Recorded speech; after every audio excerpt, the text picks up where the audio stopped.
Friends, এখন ঘড়ির কাঁটা 7:30 ঘরে। আশা করি আপনারা সবাই ভালো আছেন, যে যেখানে আছেন। আমিও ভালো আছি। এখনও দেখুন আমার মেয়ে ঘুম থেকে উঠতে পারেনি, শুয়ে আছে। আজকে কি স্কুলে পাঠায়নি, কারণ সামনে পরীক্ষা, এই জন্য আর পাঠায়নি। বাড়িতেই পড়াশোনা করুক। দেখি ওঠাই, 9টায় আবার অঙ্কের স্যার আসবে। না ওঠালে তো উঠবে না, বাচ্চা মানুষ তো, সেই জন্য। চলুন। হ্যাঁ,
সকালের মোটামুটি ঘরের বাসি কাজ যেটুকু করার দরকার ছিল সেটুকু করে নিয়েছি। এ দেখুন হয়ে গেছে। এবারে আমি একটু ছাদে যাব। চলুন ছাদে যাওয়া যাক। ছাদে আমার কটা ছোটোখাটো গাছ আছে, সেগুলো একটু আপনাদের দেখাবো। চলুন। হ্যাঁ,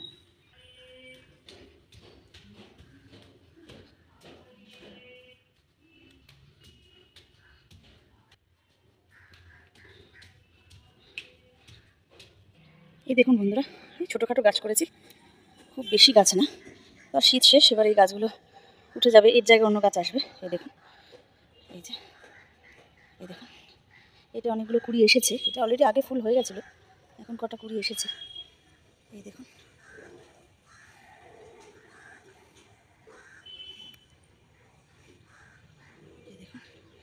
এই গাছগুলোতে মোটামুটি আমি একটু পেঁয়াজের জল, তারপরে ভাতের ফ্যান, এগুলোই দিই এক সপ্তাহ অন্তর অন্তর। আর আমার হাজব্যান্ড কিছু সার নিয়ে আসে, সেগুলোও দেয়। এই গাছটা জানেন মরেই গেছিলো, কিন্তু এত সুন্দর এখন ফুল দিচ্ছে।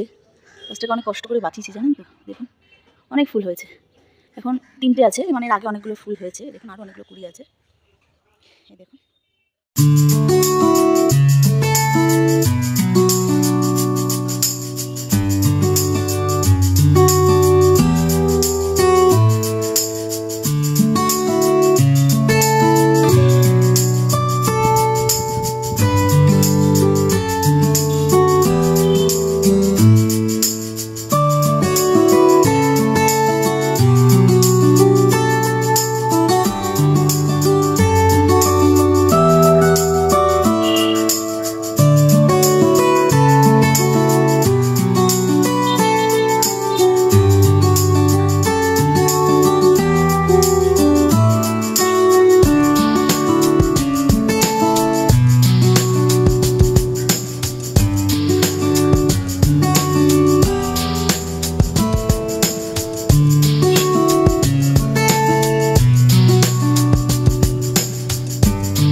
ছাদ থেকে এসে গেছি, প্রচুর রোদ ছাদে, যার জন্য বেশিক্ষণ দাঁড়িয়ে কথা বলতে পারলাম না।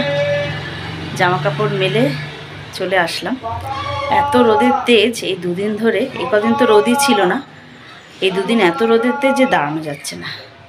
রোদ উঠলেও জ্বালা, না উঠলেও জ্বালা। সে যাই হোক, একটা রান্না বাকি আছে, সেটা একটু করে নিই। রান্নাটা এবার সেরে নিই ঝটপট করে, কারণ কটা বাজে, প্রায় 10টাই বাজবে বোধ হয়। রান্নাটা করে নিই, চলো। আজকে রান্না করছি শঙ্কর মাছ। কারা কারা খেতে ভালোবাসেন বলবেন।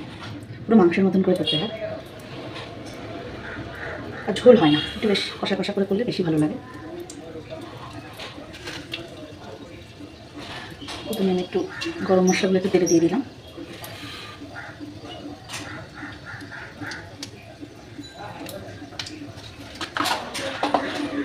তারপরে দিয়ে দেবো একটু শুকনো লঙ্কা ফোড়নে।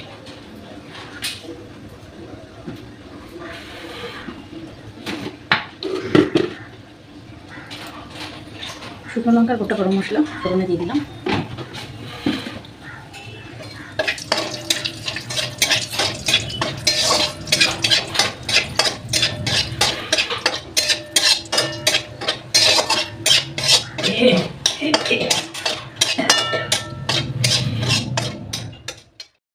শুকনো লঙ্কার গোটা গরম মশলাটা আমার হয়ে গেছে, ফোড়ন দেওয়া একটু লালচে লালচে হয়ে গেছে। এবারে পেঁয়াজগুলো দিয়ে দেবো।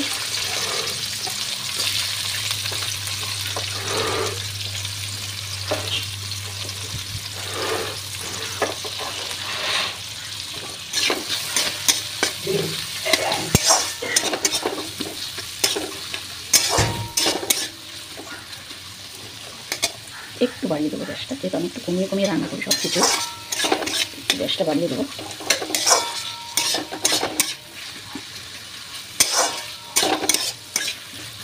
পেঁয়াজটা একটু লাল লাল হলে তারপরে টমেটো, আদা রসুন বাটা, হলুদ, জিরে, বাদ বাকি সব মশলাগুলো, মাংসে যা যা দেয় সেই মশলাগুলো আমি দিয়ে দেবো। মোটামুটি আমার পেঁয়াজ আর টমেটোটা অনেকটা মজে গেছে। এবার একটু গ্যাসের ফ্লেমটা কমিয়ে দেবো। আর এই দেখুন, এখানে মশলাটা আমি একটু বানিয়ে রেখেছি। এখানে আদা রসুন বাটা, গোটা জিরে গুঁড়ো, লঙ্কা গুঁড়ো সামান্য, যে যেরকম ঝাল খায়, একটু নুন, হলুদ, একটু জল দিয়ে একটু গুলে একটু ভিজিয়ে রেখেছিলাম। এই মশলাটা আমি দিয়ে দেবো। দেখুন দিয়ে দিলাম। এটা আমি একটু জল মিশিয়ে দেবো। এই যে একটু জল মিশিয়ে নিয়েছি, জলটা মিশিয়ে এই গায়ে একটুখানি লেগেছিলো মশলাটা, সেটা কড়াইটার মধ্যে এবার দিয়ে দেবো। এবারে আমি একটু ফ্লেমটা বাড়াবো, ভালো করে মাখিয়ে নেব। তো মশলাটাকে একসাথে করে ভালো করে কষিয়ে নিতে হবে। আমি একটু ঢেকে ঢেকে কষাবো। এবারে তেলটা ছাড়লে তারপরে আলুটা দিয়ে দেবো, একটু মশলার কাঁচা ভাব গন্ধটা চলে যায়।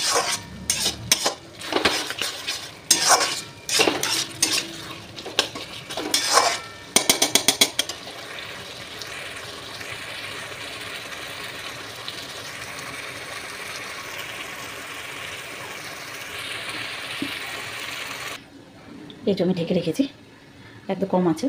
এবার একটু কাঁচা ভাব গন্ধটা যাবে, একটু তেল ছাড়লে আলুটা দিয়ে দেবো। মশলা থেকে আমি দেখুন আমার তেল ছেড়ে গেছে। এবারে আমি আলুগুলো দিয়ে দেবো, ভেজে রাখা আলুগুলো দিয়ে দেবো।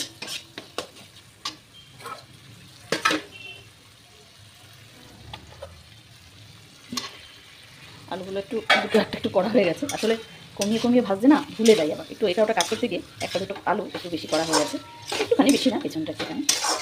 এবার আলুটা দিয়ে এই গ্রেভিটা দিয়ে খুব ভালো করে একটু মাখিয়ে নেব।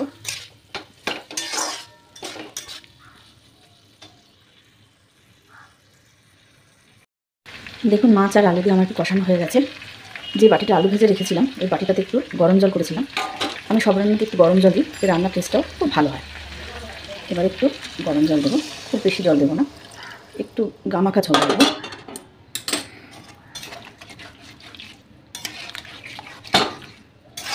ব্যাস, এবার একটু ঢেকে রাখবো।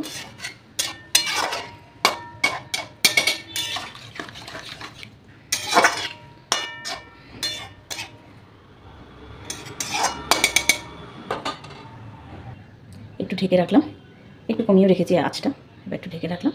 আলুটা একটু সেদ্ধ হওয়া বাকি আছে, আলুটা সেদ্ধ হয়ে গেলে আমি গ্যাসের ফ্লেমটা বাড়িয়ে দিয়ে নামিয়ে দেবো।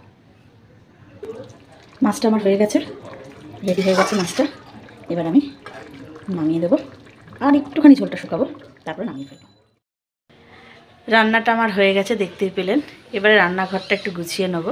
রান্নাঘরে কিছু কাজ থাকে, রান্নার পরে তো অনেকগুলো কাজ থাকে, সেগুলো একটু করে নেবো। করে তারপরে মেয়েকে স্নানে পাঠাবো, তারপরে আমি স্নান করব। গুড ইভিনিং বন্ধুরা। সেই সকালের পর আর কথা হয়নি, এখন একটু বেরোচ্ছি পলতার দিকে। আসলে আমাদের একটা বিয়ে বাড়ি আছে, তার কিছু একটু কেনাকাটা আছে, দেখা যাক কি কিনি। কিনে নিয়ে এসে অবশ্যই আপনাদের সাথে শেয়ার করব। চলো। কেনাকাটা করে চলে এসেছি, আর ভিডিও করতে পারিনি, কারণ একটু দেরিতে বেরিয়েছিলাম তো, একটা ফেরার তাড়াহুড়ো ছিল, সেই জন্য আর ভিডিও করতে পারিনি। চলুন দেখিয়ে নিই কী কিনে নিয়ে এসেছি। চলুন, এটা কিনেছি, দেখুন। এটা হচ্ছে কমফোর্ট সামারের, এসি চললে এটা গায়ে দেওয়া যাবে, তবে হালকা শীতেও গায়ে দেওয়া যাবে। বেশ কোয়ালিটিটা খুব ভালো, খুব বেশি পাতলাও না। দেখুন, ভালো হয়েছে। আর খুললাম না, কারণ ভাঁজ করা খুব প্রবলেম, সেই জন্য আর খুললাম না। এই হলো কেনাকাটা। আরও একটা বিয়েবাড়ি আছে, সেটাও কিনতে যাব, দেখি সেটা কবে যাই। আজকে ভিডিওটা এই অবধি রাখলাম।